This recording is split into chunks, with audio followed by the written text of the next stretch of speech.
Estamos en una serie que inicié el día de ayer, hablando del discernimiento. ¿Para qué nos sirve? ¿En qué nos beneficia saber distinguir entre lo bueno y lo malo? Porque eso es discernir. Discernir está enfocado 100% a saber tomar decisiones con sabiduría. Obviamente que quien sabe discernir quiere una vida lejos de problemas y libre de consecuencias. Cuando no sabemos tomar decisiones, entonces vivimos consecuencias terribles que lastiman profundamente nuestra vida. Y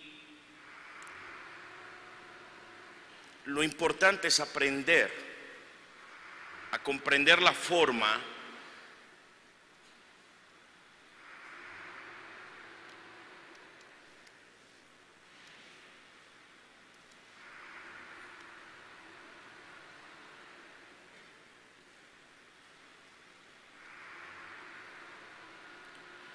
de tener una calidad de vida llena de madurez, pero sobre todo de sabias decisiones, porque eso es lo más importante. Muchas veces no logramos comprender qué tan lejos puede llegar una decisión, pero una decisión, sea que tú la tomes para determinar, no sé, una carrera, un negocio, un sí, un no. Pero lo más importante es aprender a guardar silencio. Nos ha enseñado mucho la palabra del Señor en los últimos días, en las últimas semanas, lo terrible que es ese órgano que solamente tiene 17 gramos, ese apéndice que nos da la facultad de hablar. Me refiero a nuestra lengua, que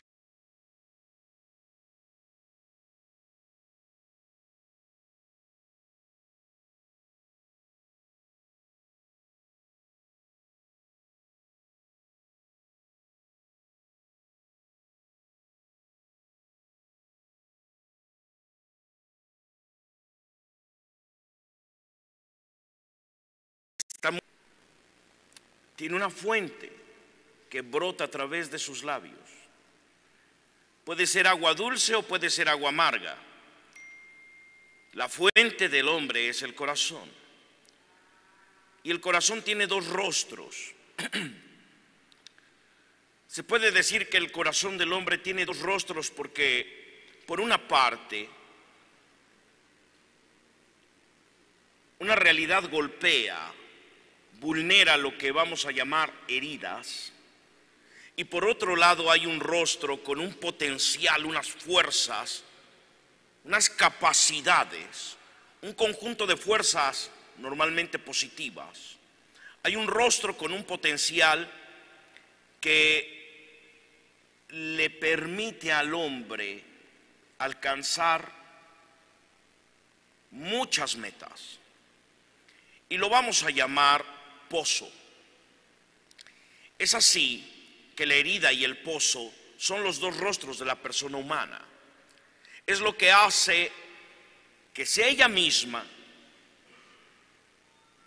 quien se produce gozos, alegrías, como profundas penas y dolores. Nadie te puede causar una vergüenza más grande que la que tú te provoques. Nadie te puede causar tanto gozo y alegría como el que tú mismo has sembrado y vas a cosechar.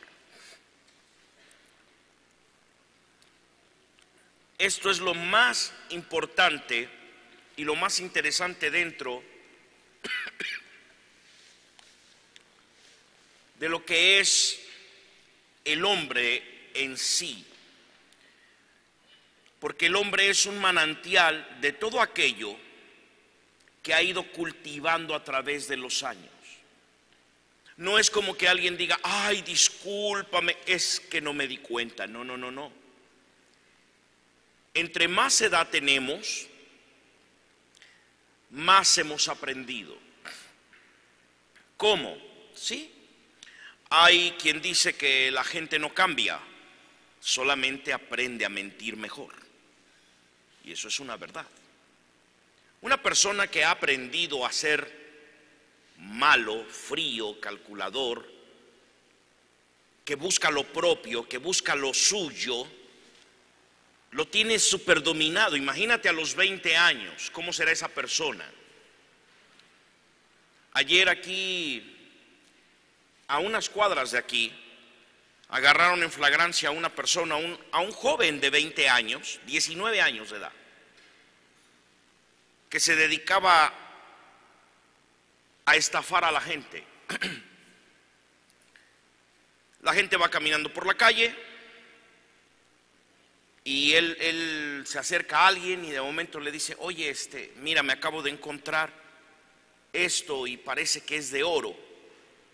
Y lo rompe y lo abre y viene sellado, viene etiquetado así, viene envuelto, y la persona lo ve y le dice, oye, sí es.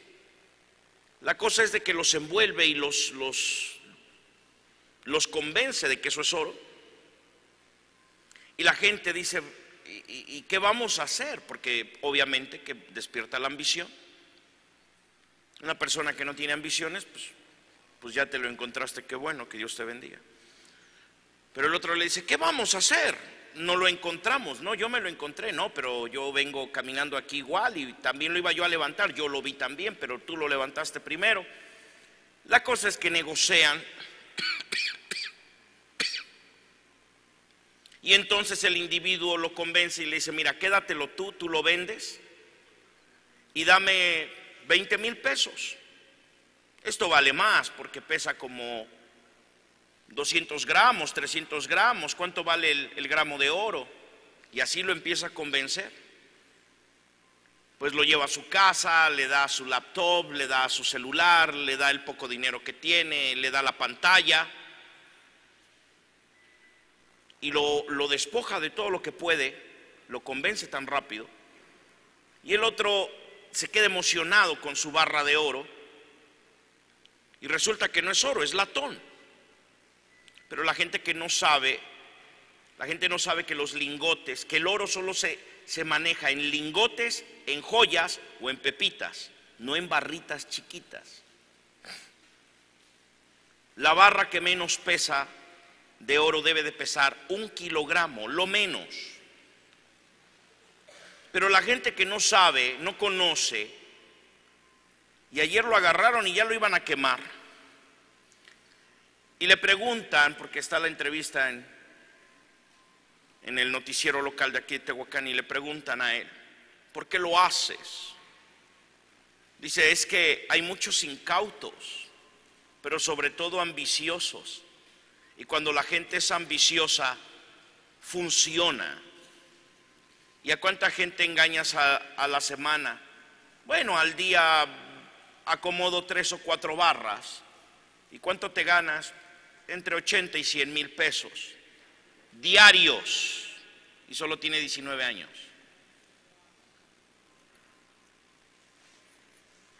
Y lo llevan a la fiscalía, paga una multa y lo sueltan y se sale riendo. Y los reporteros lo ven y le dicen, pero ¿por qué? Dice, pues es que no es un delito grave, no es grave. ¿Y qué vas a hacer? Pues aquí traigo otras 2 barras, ahorita las acomodo. Así, con un cinismo impresionante, se fue a trabajar otra vez. Pero él dio una clave. Dice, sí, hay maldad en mí, pero también en aquel que se asocia conmigo y se cree, porque hay ambición en él. Y dijo una palabra clave. Dice, este fraude, este delito, este pecado, esto malo, tiene eficacia porque la gente tiene maldad. Si no, no funciona. Una persona que no tiene ambición, que no tiene codicia, no es un cliente para mí. Se requiere que tenga codicia para que funcione, porque si no tiene codicia no me sirve. Necesito que tenga codicia, ambición. Yo lo estaba escuchando en el video y dije, así habla Satán exactamente. El pecado funciona no porque la gente sea mala, funciona porque tienen ambición, tienen codicia, porque tienen egoísmo, porque son egoístas, solo piensan en ellos. Para poder comprender desde qué parte vives y actúas más, tomemos como ejemplo a las moscas y las abejas. ¿En dónde suele estar cada una? Vamos a adentrarnos y analizar y descubrir estos dos rostros del corazón. Déjame hablarte de la herida. Las heridas es a veces lo primero que aparece y resalta en una persona. También aparece muy rápido porque al no conocer nos lleva al comportamiento y a las actitudes que nos hacen daño. Las heridas que no se han sanado totalmente enturbian el agua de tu pozo, teniendo como el resultado agua contaminada, una vida contaminada, oscura. Todas tus potencialidades quedan eclipsadas sin poder realizar los deseos más sinceros, porque están contaminadas gracias a las heridas. Pues bien, todas las negatividades que pueden estar presentes en nuestra vida es el peso de las heridas que han sido marcadas por las primeras experiencias. Es así, por ejemplo, desde el seno materno, la persona está siendo gestada y está siendo preparada para vivir en plenitud, pero ya desde el seno de su madre está recibiendo estímulos que lo marcan y que luego con la infancia se van figurando en parte de nuestra herida.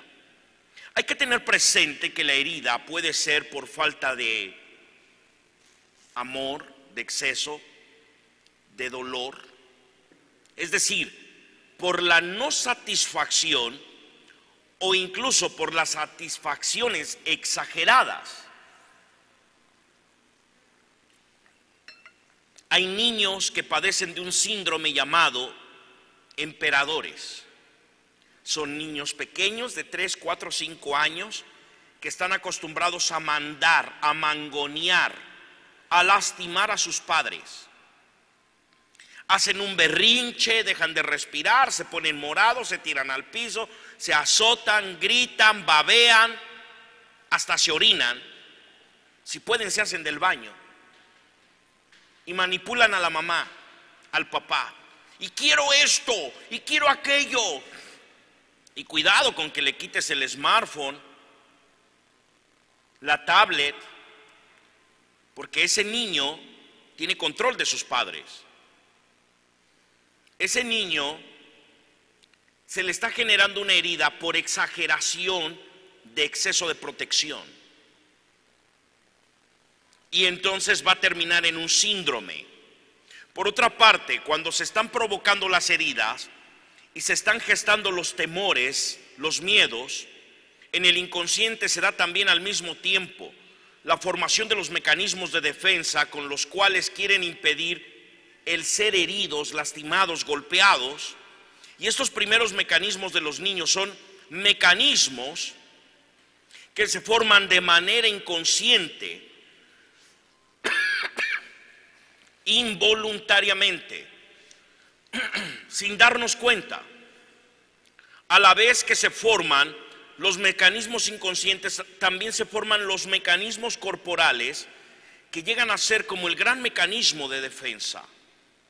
Luego de haber analizado en qué consiste la herida, ahora pasamos a ver cómo se puede reconocer estas heridas, porque las heridas se notan y se ve cuando la persona está cuando desde la parte golpeada suele golpear. Un enfermo enferma a otro.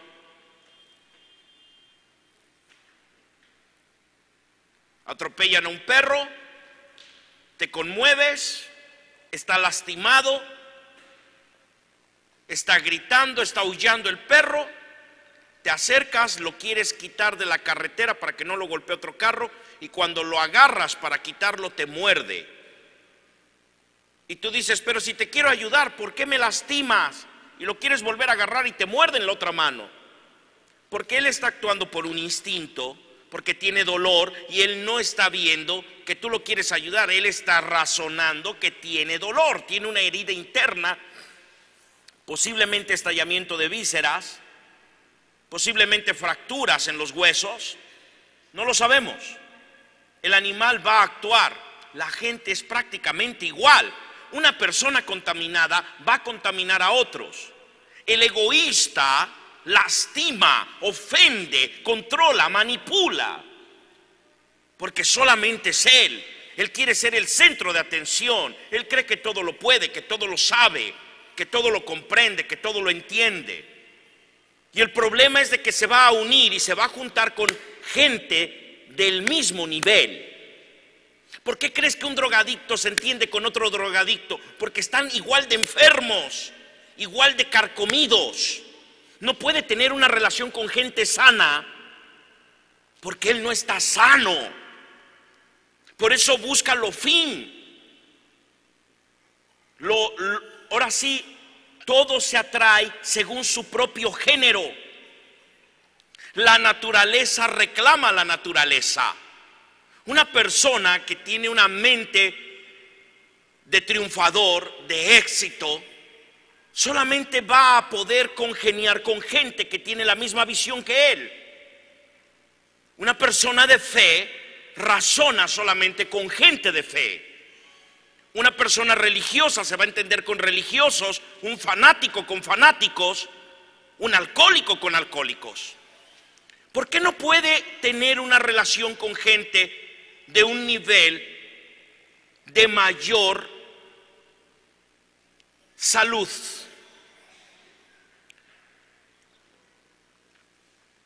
Porque las heridas del hombre lo llevan a eso.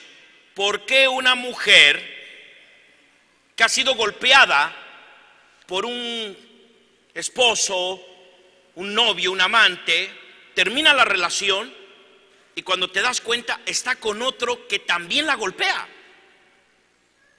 Y tú dices, oye, a ver, ven para acá. ¿Qué no viviste un infierno con este fulano que te golpeó, te sacó 2 dientes, te sumió 3 costillas, te mandó al hospital 6 veces?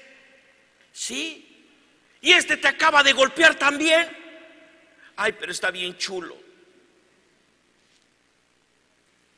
¿Qué dijo? No comprendo. ¿Qué está diciendo? ¿A qué se refiere? Necesita seguir siendo herido.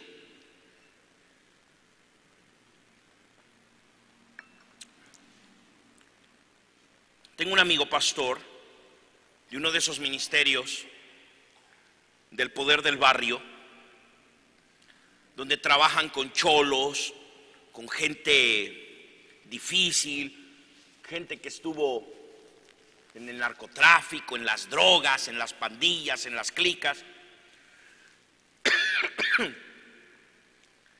Y él se convierte y empieza a buscar de Dios, pero a él le es súper mega hiper difícil relacionarse con cristianos. Él es cristiano, él es pastor, pero él solamente se puede llevar con gente pues así, con esa temática, esas experiencias. Y sufre mucho y le pasan un montón de cosas. Y un día me preguntaba, doctor, ¿por qué me pasa esto y esto? Y le dije, porque no tienes ninguna cobertura espiritual. estás tratando de ayudar eternidades, vidas, estás tratando con enfermos que tienen heridas muy fuertes, que son resguardadas por espíritus de muy bajo astral, que ya están destruyendo esa vida, y tú vienes y te metes, te atraviesas en un proceso donde los demonios ya tienen un control, y tú vienes y te metes. ¿Qué crees que va a pasar? Pasan dos cosas. La primera, te contaminas, por eso no puedes estar con gente de luz. No te puedes relacionar con gente que está en otro nivel espiritual. Y lo peor, causas venganzas demoníacas que te están haciendo todo eso que tú me estás contando. Que ya te dejó la esposa, que tus hijos cayeron en las drogas, que violaron a tu hija, que mataron a tu otro hijo a puñaladas, que se metieron a robar a tu iglesia, que vandalizaron el lugar donde tenías a los chavos, que se suicidaron 6 chavos ahí adentro de los 20 que tenías. O sea, todo eso que te está pasando es porque estás jugando al pastor, haciendo un oficio de pastor, porque estás tratando con eternidades, pero no estás en la dimensión correcta, porque sigues en la herida, sigues contaminado. Nunca vas a poder ayudar a nadie porque ni siquiera has cerrado el ciclo tú. No estás verdaderamente restaurado, sano, y por eso todo lo que tocas lo estás pudriendo. ¿Con quién te asesoras? No, pues con un líder de allá de Neuróticos Anónimos. ¿Y tú tienes pastor? Sí, pero no hablo con él. ¿Por qué? Pues es que siento que como que no me comprende. ¿Y por qué crees que no te entiende si este cuate está en una línea espiritual y tú estás en una cloaca? Él está en luz, tú estás en oscuridad todavía. ¿Por qué vas con gente que está más enferma que tú?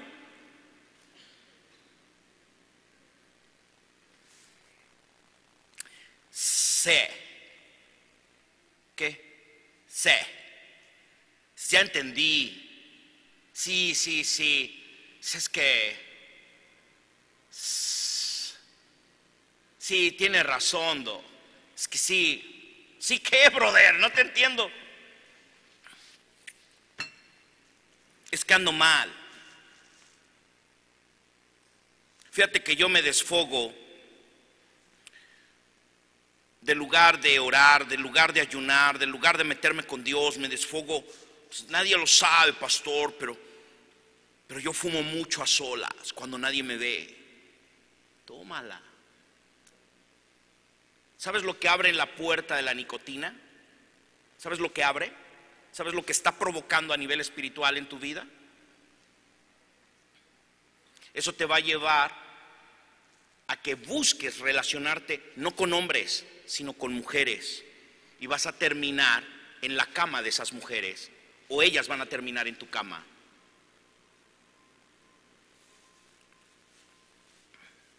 ¿Qué pasó? Sí. Me dice, me volví ninfómano. Le digo, no. En los hombres se llama sátiro. En una mujer es ninfomanía, en un hombre es ser sátiro.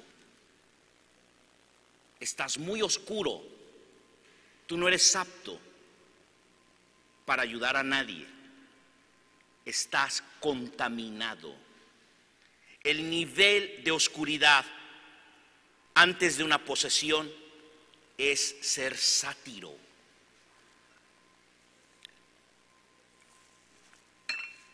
Tú no puedes querer buscar una cuestión espiritual mezclándola con algo sexual, con drogas, con alcohol, con pornografía. Eso es un nivel de oscuridad muy alto, porque tus heridas jamás fueron restauradas. Los síntomas que se delatan en la herida de la persona se ve reflejada en las compulsiones, las reacciones desproporcionadas, el sentimiento malsano, la baja autoestima, las voces negativas que nos repetimos, la postura corporal y en general un patrón negativo de conducta. Vamos a descubrir a través de esta descripción cada uno de estos síntomas. Compulsiones. La compulsión es un mecanismo psicológico inconsciente que brota de los miedos, y por esa razón la compulsión quiere de forma obsesiva, que al final llevan al miedo que se ha originado. Entre las compulsiones que están asociadas al miedo encontramos el ser perfeccionista para evitar ser condenado, el ser extremadamente servil para evitar no ser desestimado. Pero justamente por eso se genera el rechazo de los demás, el buscar el tener éxito antes que nada por miedo al fracaso. Pero esa persona va de equivocación en equivocación, no lo ves hacer nada. Él quiere ser diferente para no ser condenado. El ser un acumulador intelectual por miedo al vacío. Gente que nada más quiere aprender, pero no evoluciona. El conocimiento no le ayuda, al contrario, lo está hundiendo. Esa persona, en lugar de tener libertad, es un esclavo. El buscar el placer, exponiéndose constantemente a lo que venga.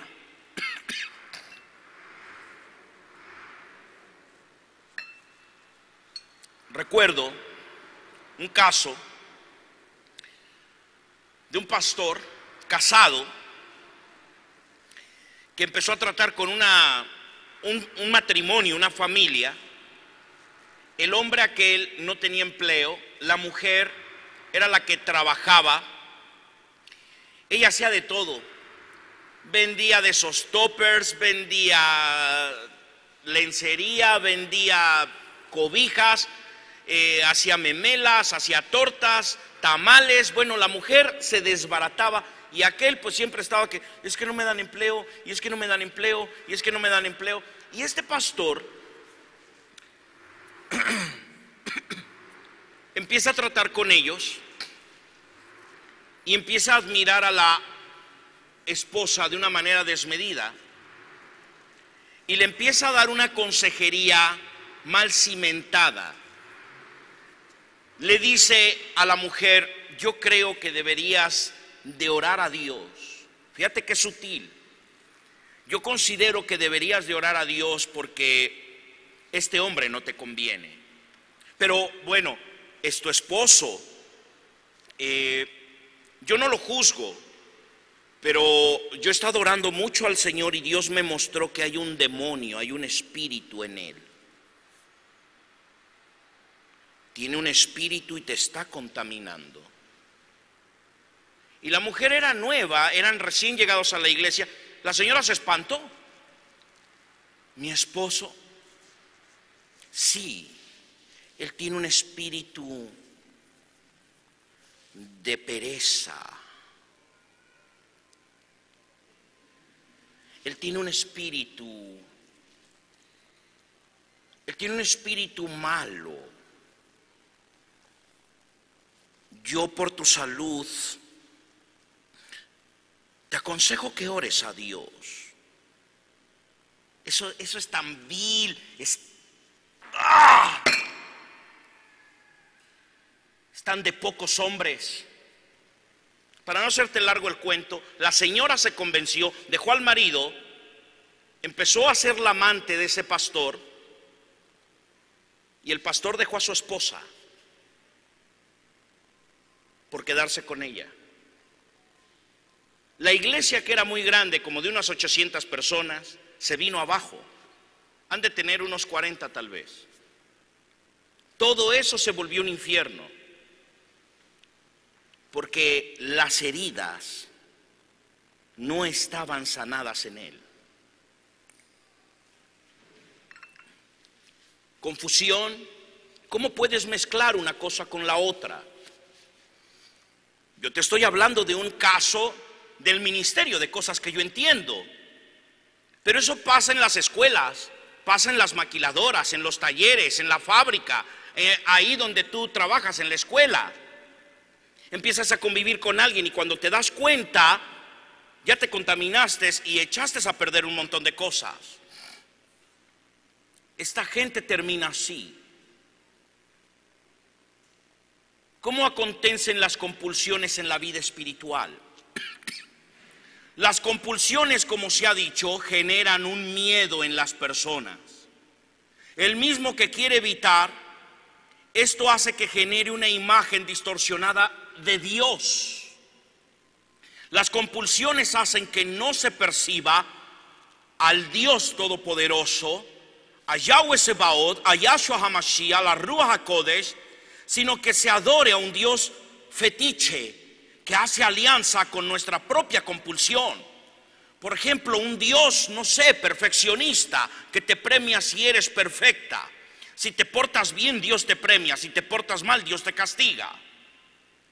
Imagen de Dios mercantilista, un Dios que exige sacrificios. Orar, rezar, hacer mandas, votos, promesas, pactos. Hoy está de moda. Vamos a pactar con Dios. A ver, vamos a pactar con Dios. ¿Y quién te dijo que puedes hacer eso? Los pactos que Dios tenía ya los hizo. Lo que tenemos que hacer es ser obedientes. Y entonces ponemos ciertas cargas. Un Dios de los méritos. Cuando pases por una frustración, entonces tienes que hacer esto. Eso se llama idolatría. Un ídolo hasta la obsesión sexual. Cuando tenemos una fe desde nuestras compulsiones, lo que tenemos son imágenes distorsionadas de Dios, que nos presenta un Dios que todo lo perdona, que todo lo permite, que todo lo premia, porque estamos dominados por rituales normativos, prohibitivos. Incluso puede ser un Dios más aplastante que la propia compulsión y la propia herida que llevamos. Reacciones desproporcionadas. Es una especie de hipersensibilidad que le hace ver a la persona la herida por todas partes, que hace que encuentres por donde vayas datos, experiencias que confirman tu sentimiento vulnerado en la infancia. Y podemos compararlo con las siguientes expresiones que a veces escuchamos,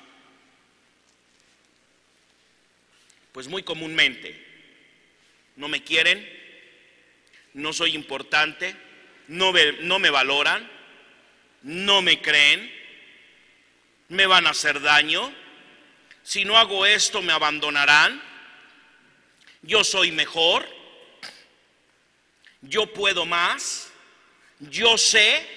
No. Un engaño, una maraña, una telaraña espiritual demoníaca impresionante. Estas reacciones son desproporcionadas con el estímulo presente, pero muy proporcionadas a lo que ocurrió en nuestro pasado. En otras palabras, no me afectan mucho los estímulos nuevos del presente, sino los estímulos del pasado que voy encontrando en el presente. La culpa malsana es el remordimiento que lleva a la negación del autoperdón y por tanto incapacita para experimentar muchas veces la gratuidad del amor humano y desde el plano espiritual la misericordia de Adonai. El remordimiento lo que hace es encerrarte en ti mismo, lamentándote de tu incapacidad y autodestruyéndote con las cosas que estás pensando, pero sobre todo declarando. Ante el remordimiento de lo que se tiene, entonces, ¿qué es lo que puedo hacer? Tengo que centrarme en las consecuencias que ya estoy viviendo. ¿Qué consecuencias he traído? ¿Qué hice? ¿Qué dije? ¿Qué dejé de hacer? Que hoy tengo una consecuencia.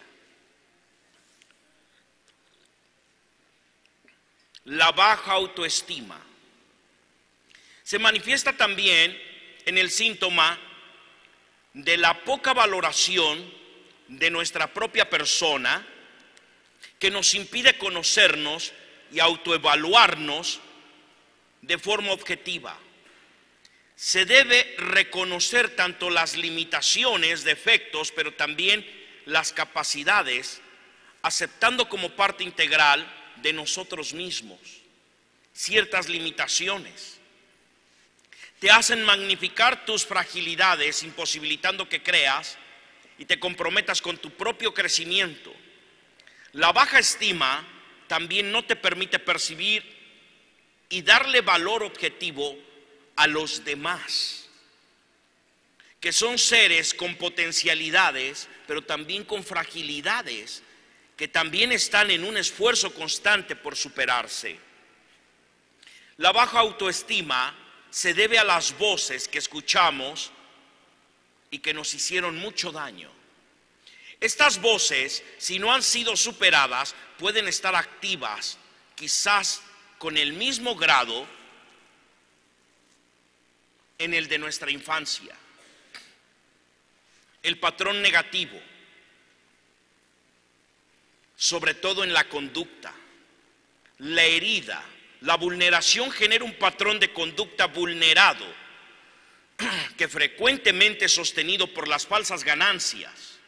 También se manifiesta en una determinada postura corporal que de alguna manera refleja nuestro interior vulnerado. En síntesis, podemos decir que la parte herida del pozo de nuestro interior, del inconsciente, como dirían los psicólogos, es un caldo de cultivo para la acción maligna. De todo esto se desprende la necesidad de trabajar toda esa parte golpeada y lograr sanar las heridas y poder ser una persona libre. No se logra trabajar solo desde un conocimiento racional de lo que se dice, porque la psicología está limitada. Es importante tener experiencias de trabajo de estas partes golpeadas que te permitan ir soltando tu cuerpo y todo lo que en él tienes grabado, herido y estigmatizado.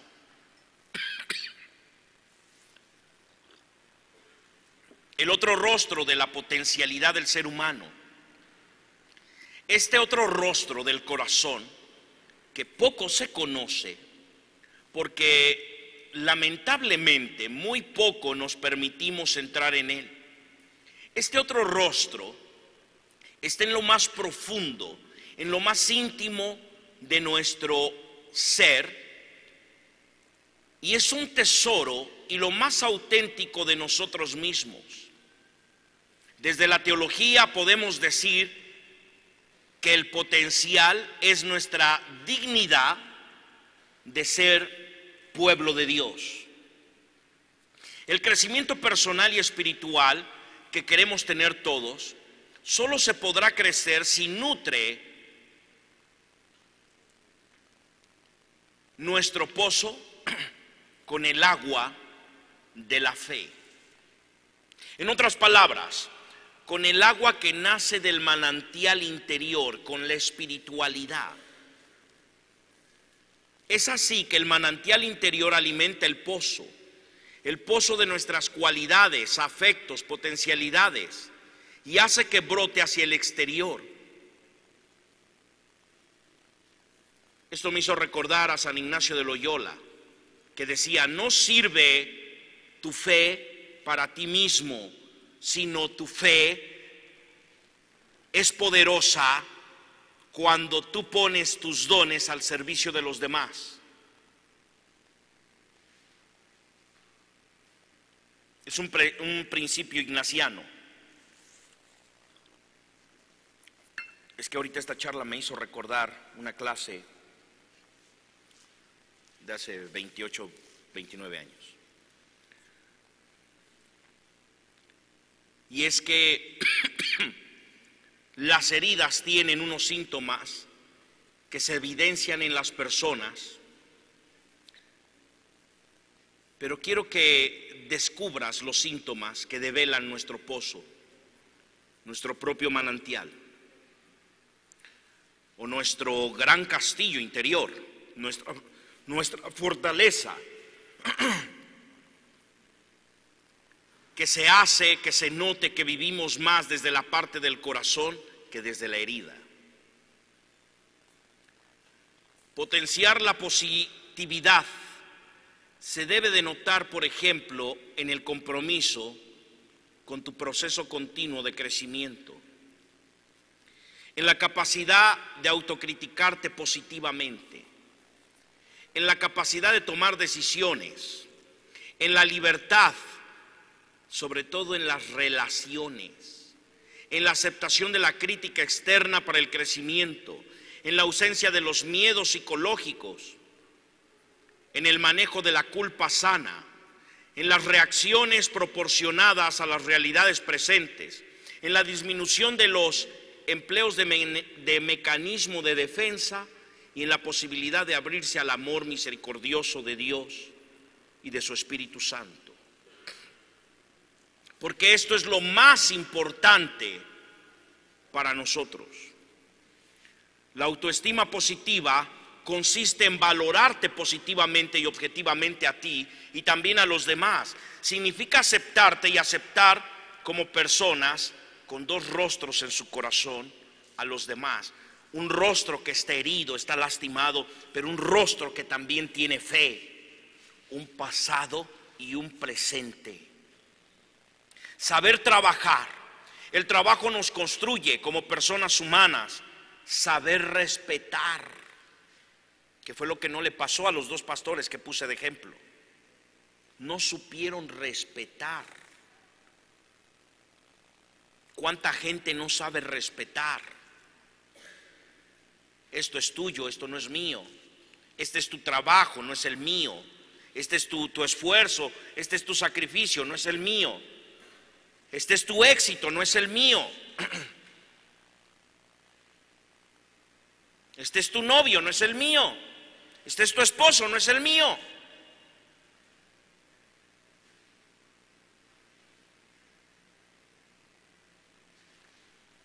Saber trabajar nos ayuda a construir una verdadera relación con Dios. Saber trabajar es cultivar el ser para que tenga lógica lo que hacemos. Porque muchas veces tú piensas una cosa, dices otra cosa y ¿qué crees? Haces otra cosa. No hay integridad. Y tiene que ser exactamente lo mismo lo que piensas, lo que dices, a lo que haces. Porque si no, ahí hay una tremenda lucha en tu interior. Difícil.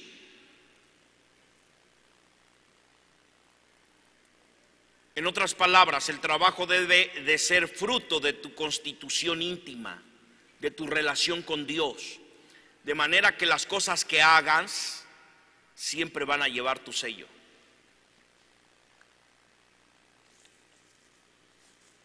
Mira, cuando Pastor Sonia y yo estamos aquí, se nota inmediatamente, la atmósfera cambia. Pero si Pastor Sonia y yo no estamos aquí, en el salón de la gracia divina, en la casa de papá, de Abacadosh, se nota inmediatamente, se siente en la atmósfera, Puede haber un buen predicador, puede haber un grupo invitado, puede estar la alabanza como no te imaginas, pero no pasa lo mismo. Porque la forma en la que nosotros desarrollamos el ministerio imprime un sello, genera una atmósfera en la iglesia. Yo no soy el gran conferencista, no soy un sabio, no, pero hago las cosas de tal modo que tiene un sello específico y se siente y se nota y se hace presente. Cuando tú haces algo, se nota de manera inmediata. Las consecuencias que se dan, ya sabemos de dónde salieron. Yo ya sé a quién le gusta tener las cosas en orden. Yo ya sé a quién no le gusta. Yo ya sé quién es activo y proactivo, pero también sé quién es nada más reactivo. Nada más reacciona, pero no tiene la capacidad de hacer cosas. Le tienes que estar diciendo, por favor, ¿puedes poner esto en tal lugar? Cuando él sabe dónde va, pero necesita que yo se lo diga. Porque si yo no se lo digo, aunque él sepa, no lo va a hacer. Porque sus heridas lo han llevado a un nivel que le están produciendo una parálisis total al grado de inutilizarlo. Construir el amor es la capacidad de establecer relaciones sanas, profundas, genuinas y sólidas. Es tener sensibilidad por las urgencias de los demás. Para la construcción del amor necesito de los demás.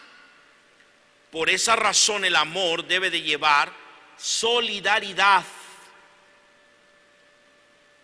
La gente que sabe amar está rodeado de gente.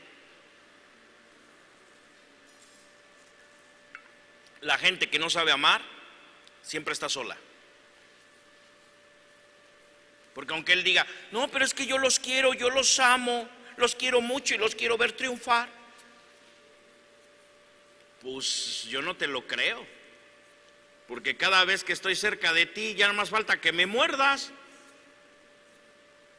Tus actitudes son peor que las de un puercoespín. No puede uno acercarse. ¡Ay, lastimas! ¡Lastimas!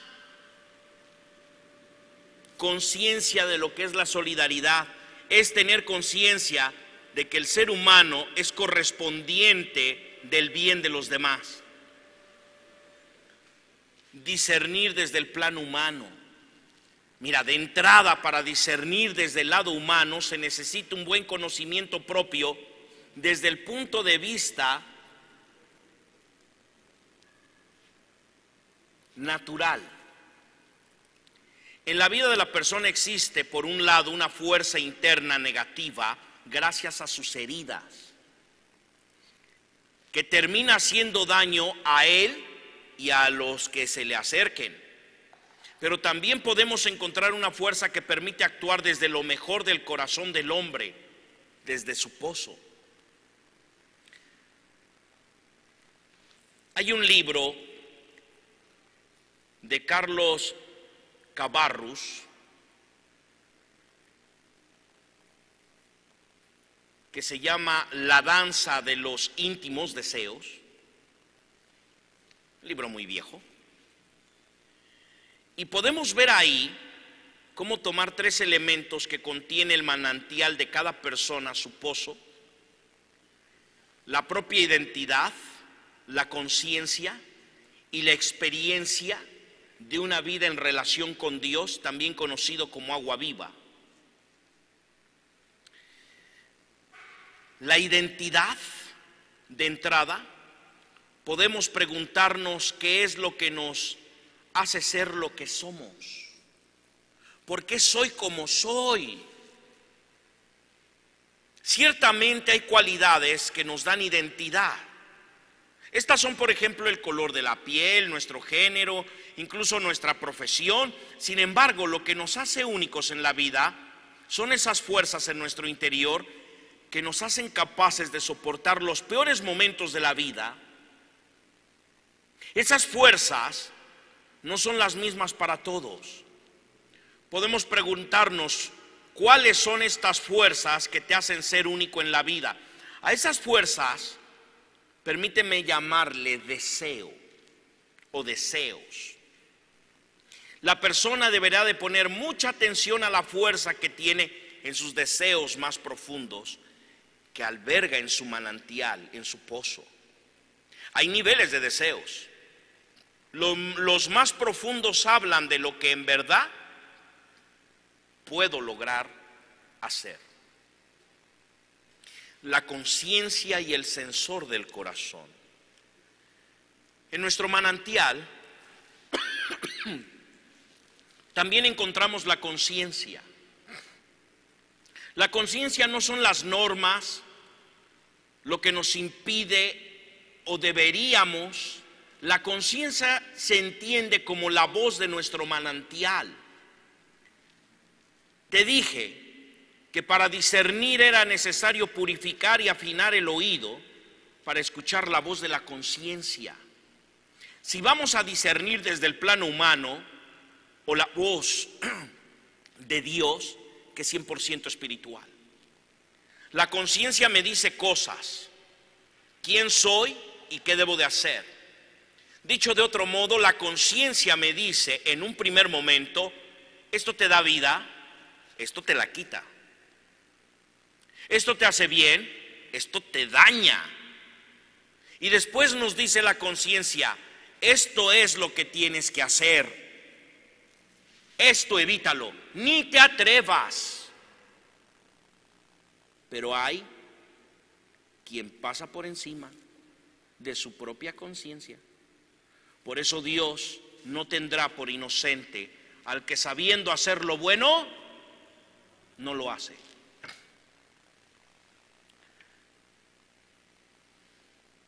Entonces la conciencia es manipulada por los deseos de la carne. ¿Qué son los deseos? Son esas sensaciones que tienen tanto poder que te impulsan a llevar a cabo acciones más allá de donde tú mismo te podías imaginar. Los deseos mueven a la persona y movilizan la historia misma. Cabarrus, que te cité hace un momento, propone dejar brotar los deseos, pero los deseos más profundos del hombre que deben terminar, según Cabarrus, en llegar a ser persona en plenitud y una persona solidaria para con los demás. Primero los demás, después yo. Porque si yo logro que todo mi entorno esté bien, entonces yo voy a estar bien.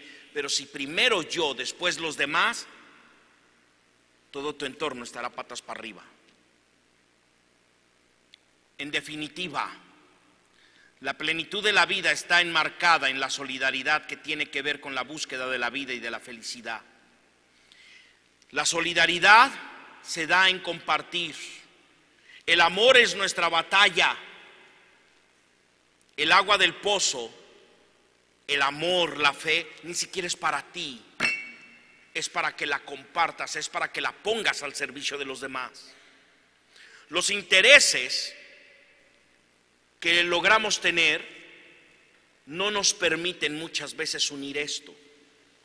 Lo interesante sería unir la conciencia a los deseos de tal manera que tenga una coherencia entre lo que soy y lo que tengo que hacer. Dos maneras de formar conciencia, y estoy cerrando. Brote la conciencia. Lo primero que hay que hacer respecto a la conciencia es que emerja, que brote, para que no vivamos o hagamos las cosas de forma impositiva, negativa, dañado, egoísta.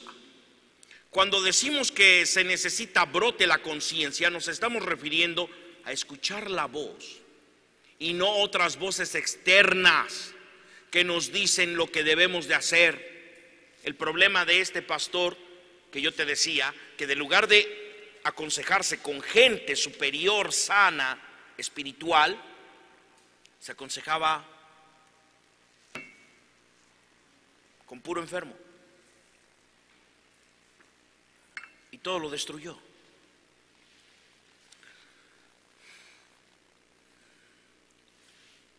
Es una tarea autoformativa que nadie va a venir a hacer por ti. Tienes que hacerlo tú. Formar tu conciencia. Una vez que emerge tu conciencia, se debe de formar. En lo que debemos de formar la conciencia es en valores, en principios. Los valores son aquellos objetivos que cuando los logramos nos realizan en lo más profundo de lo que nosotros somos. Los valores son medibles. Por el mismo hecho de ser valores se pueden evaluar, se pueden medir, podemos ver los resultados. Entre los valores a formar urgentemente encontramos la tolerancia, la justicia y la solidaridad. La formación de la conciencia en los valores no debe partir de valores individuales o del grupo étnico o de una denominación cristiana o de un grupo o de una comunidad, no sé, AA o yo qué sé, etcétera, porque entonces entras en un sectarismo y solamente dependes de eso, cuando lo que tienes que hacer es depender de Dios. Debemos de empezar abriéndonos a experiencias espirituales a través de la palabra de Dios, del ayuno y la oración. Pero ¿cómo formo valores en mí? Los valores no se forman en un aula, en una iglesia, en un grupo, en un sermón, en una tesis, en una materia de ética. El lugar donde se forman los valores es en tu propia alma, a través de tu relación con el Todopoderoso, con el Santo y Bendito. Especialmente los valores se forman en el contacto con el dolor del mundo, cuando tú ves que los demás están en desventaja y sientes dolor por ellos, pero no tienes egoísmo. Invito a Miguel que me apoye con el teclado.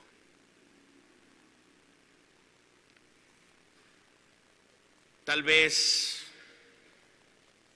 nos salte una interrogante: ¿por qué con el dolor? Porque de esta manera el dolor nos afecta, quizás nos marque y nos permita crecer en la conciencia.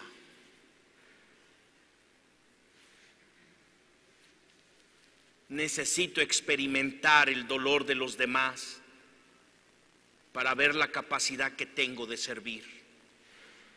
Necesidad de un acompañante. En el nivel de contacto de la experiencia necesitamos de alguien que nos acompañe de cerca, un cómplice de oración, alguien con quien orar. No es bueno orar solo. Y esto es necesario por dos cosas, porque dice el Señor que si dos se ponen de acuerdo, Él escuchará desde los cielos. Lo primero, porque esos golpes que has vivido ante la desilusión, ante la impotencia, ante el hambre, ante la violencia sin fin, nos permita recuperar e internalizar la interpretación de esos acontecimientos para sacar algo bueno. Una crisis mal resuelta es un valor perdido.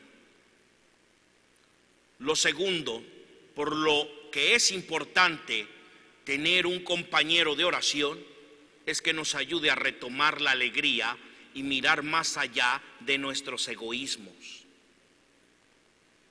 Podemos decir que la formación en la conciencia no es nada fácil, dado que no consiste en acomodarse a la mentalidad del mundo, sino transformar, es decir, nada en contracorriente, para poder comprender un poco más acerca de esta sensibilidad. Quisiera darte un último ejemplo el ejemplo del salmón, quien nada contra la corriente en busca del manantial donde ha nacido esa agua para ahí reproducirse. Pero al salmón no le va a ser fácil regresar donde ha nacido, porque durante el trayecto de ascensión por el río tiene que ir sorteando los remolinos de agua, las rocas enormes, los osos, las aves, las águilas y otros depredadores, los mismos árboles que haya en mitad del río, la contaminación por envases, los plásticos, yo qué sé. Todos esos obstáculos provocan un mal estado en el cuerpo de los salmones, que hacen que su aspecto se vuelva deteriorado comparado de cuando vivían en los mares. Los salmones no vuelven solos, vuelven acompañados. En tramos altos lo hacen en filas. En el discernimiento es importante siempre apoyarse del grupo y tener una autoridad espiritual, una cobertura. Pertenecer a una comunidad de gente espiritual que nos acompañen, con los que nos podamos identificar para obtener los valores. En esto consiste el discernimiento, en volver al manantial del pozo donde está la verdad de nuestra vida. Volviendo a la formación de valores, tenemos que tener presente que formar valores es un proceso.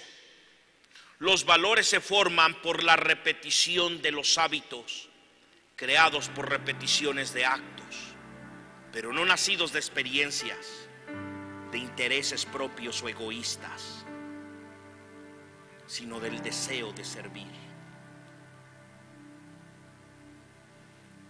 Un valor, ser puntual. Un valor, obedecer. Un valor, respetar. Un valor, saber medirme.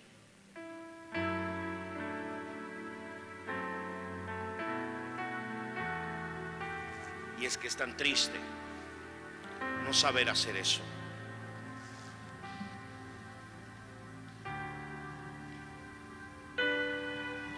Tú y yo necesitamos regresar al manantial de fuente de toda verdad.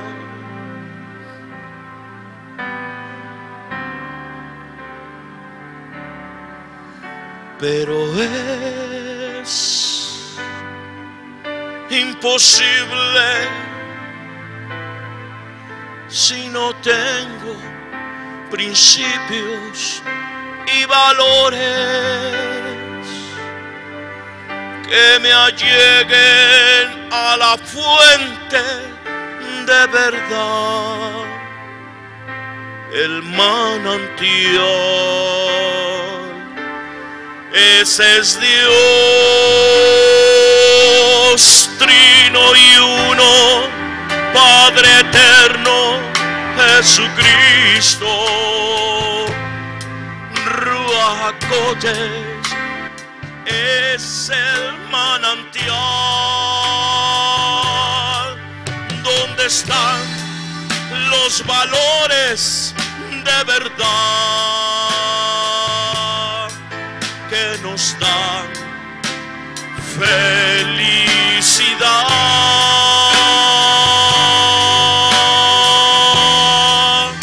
Necesito regresar al manantial.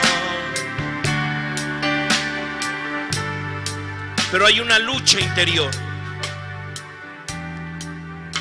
Hay egoísmo, hay supremacía del poder. Yo soy, yo puedo, yo quiero. A mí Dios me dijo, Dios me reveló. Dios santo, déjate de revelaciones, déjate de falacias y afírmate en una sola cosa: obediencia y santidad. Regresa al manantial. Tienes que ir a través de los valores del amor, la misericordia, la gracia, etcétera. De lo contrario, tu fe es fanatismo y tu culto no es racional, es un culto idolátrico, ocultista. No es fe, no es amor, es otra cosa. El poder del discernimiento. Qué hacer, qué no hacer, qué decir, qué no decir, cuándo hacerlo, cuándo no hacerlo. Y eso te hará feliz. De lo contrario, tu vida seguirá siendo un caos. Tu vida seguirá siendo un caos. Y seguirás lleno de vacíos. Y todo se te negará. Todo se te negará. No habrá una sola cosa que te salga bien. Todo se te negará.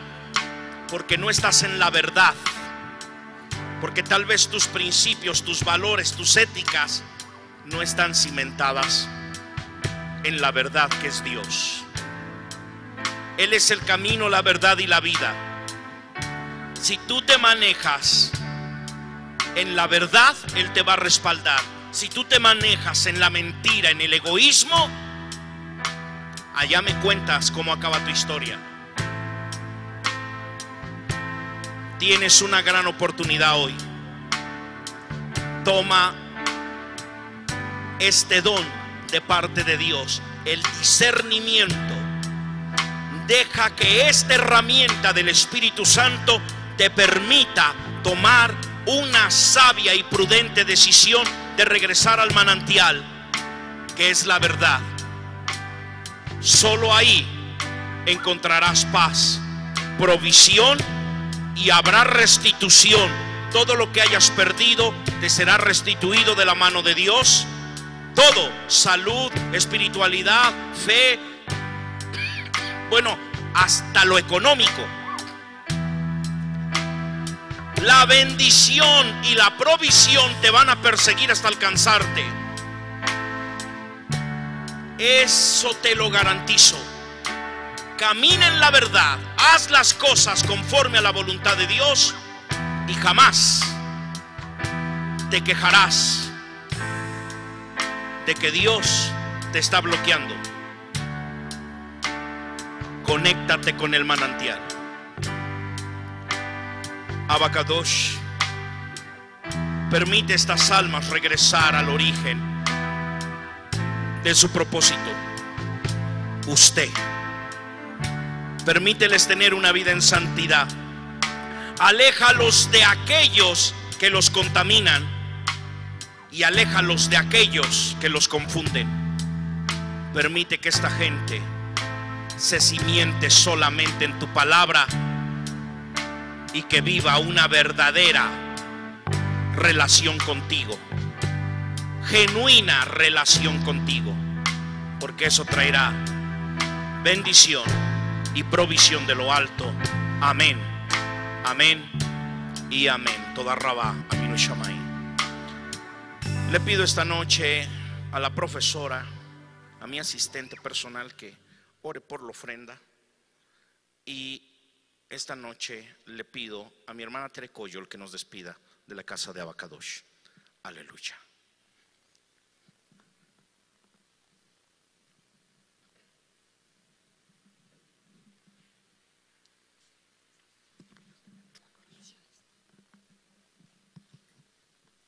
Nos ponemos de pie y llevamos nuestra ofrenda y la presentamos delante del Padre. Gracias, Padre amoroso, por esta palabra tan práctica, tan sutil, Señor, que ha llegado a nosotros. Gracias por la sabiduría que has puesto en nuestro pastor, porque tú has querido, Señor, poner en práctica todos los principios que están en tu palabra, Señor. Hoy sabemos, Padre bendito, que gracias a tu palabra y a la oración que tú nos has demandado, Señor, nos vas a llevar a esos caminos de conciencia. Bendecimos tu nombre, Padre, y te pedimos, Señor, que el espíritu de discernimiento venga sobre nosotros, Padre, para que podamos apartar esos miedos que aún, Padre bendito, presentamos, Señor. En tus manos, Señor, ponemos todo lo que somos y ofertamos, Señor, nuestras ofrendas. Bendito eres. Gracias, Padre, por todo lo recibido de tu mano.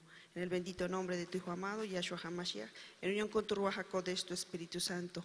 Amén, amén y amén. Que todos los pueblos te alaben, que toda tu creación hoy te corone, Rey. Digan que tú eres poderoso, tú eres Rey, tú eres Rey. Eres Rey, tú eres Rey, tú eres Rey, tú eres Rey.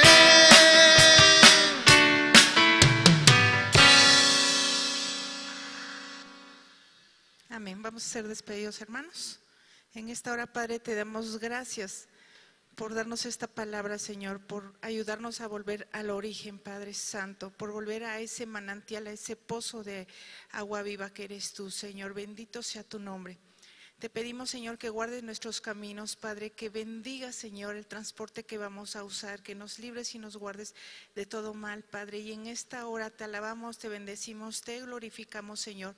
Nos despedimos de este lugar, mas no de tu bendita presencia, Señor. Y ponemos nuestro corazón en tus manos para venir mañana a alabarte, Señor, en gozo y en tu presencia, Señor. Todo esto, Señor, te lo agradecemos, Señor. Te glorificamos y te exaltamos en el nombre bendito de tu Hijo amado, Yahshua HaMashiach, tu Espíritu Santo, la Ruach HaKodesh. Amén, amén y amén. Estamos despedidos, hermanos.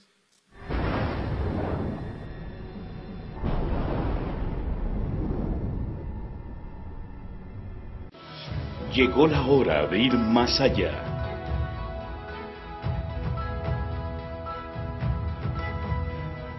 ¿Amas tu casa o amas tu ciudad?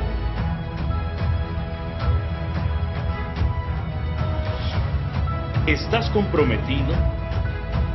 Hay un reto para ti.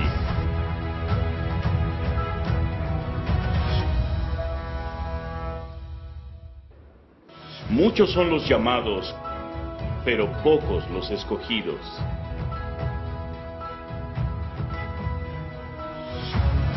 ¿Eres un escogido? ¿Eres 318? Son 318 valientes en todo el mundo. Los conocerán y con tu aportación conquistaremos y superaremos todas las pruebas.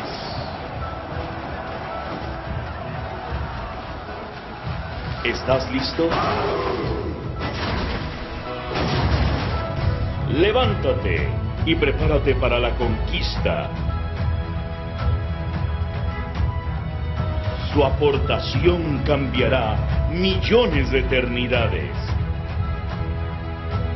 318 de trigo y miel para el mundo.